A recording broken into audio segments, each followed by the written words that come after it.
Hai, salam sejahtera dan selamat bertemu dalam rancangan Tanya Kawan.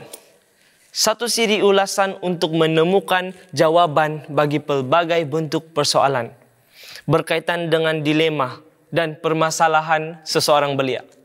Saya Exworthy Daryl akan menjadi peneman Anda semua sepanjang musim ini. Oleh itu, sekiranya Anda mempunyai sebarang persoalan maupun dilema, jangan khawatir. Tanya kawan dan kami pasti akan dapat membantu Anda.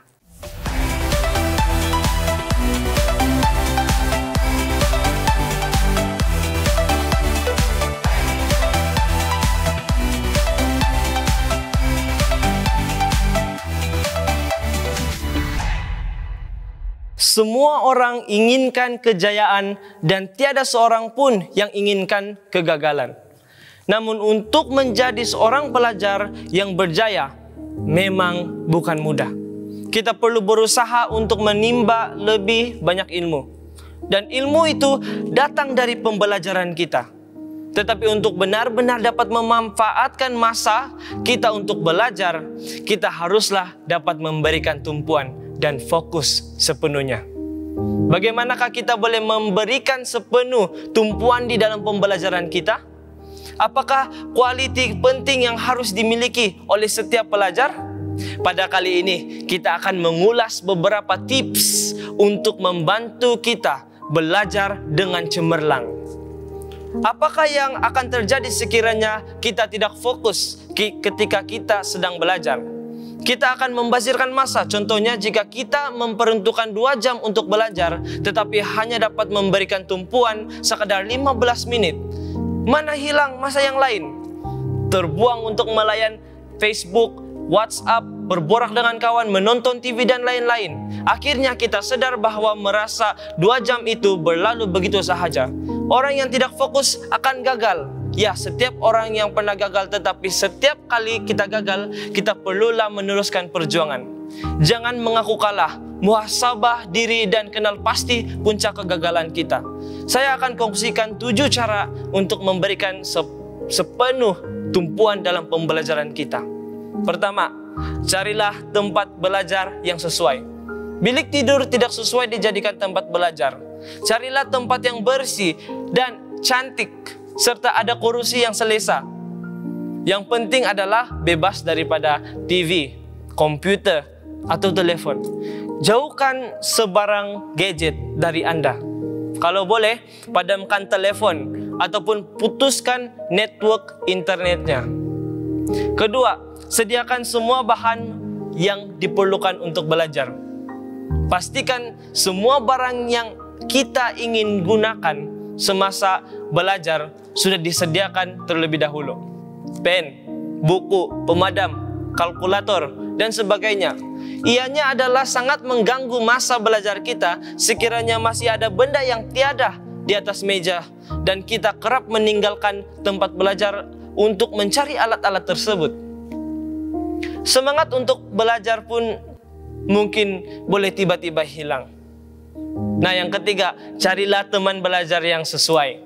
Apabila kita belajar seorang diri, ramai yang mengeluh karena sering hilang fokus.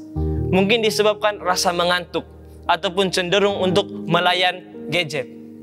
Cobalah cari teman yang sesuai untuk belajar bersama-sama.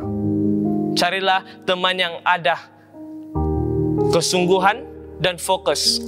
Janganlah memilih teman baik yang suka berborak karena akibat masa akan dihabiskan begitu saja dengan kecenderungan untuk berborak kosong. Ini pastinya amat merugikan masa belajar.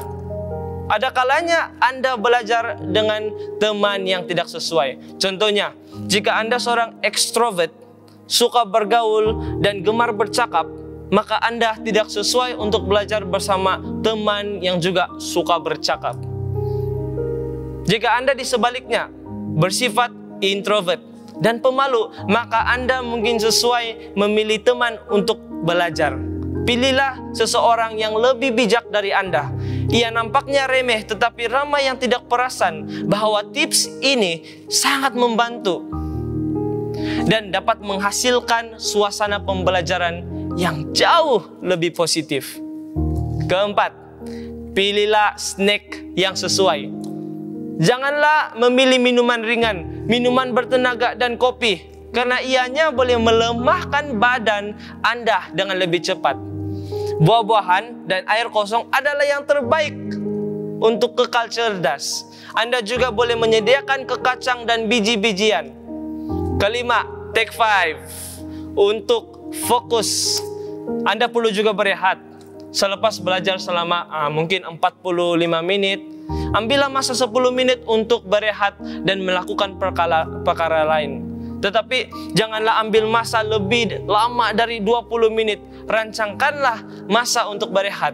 Pukul berapa Anda ingin rehat dan pukul berapa ingin sambung semula.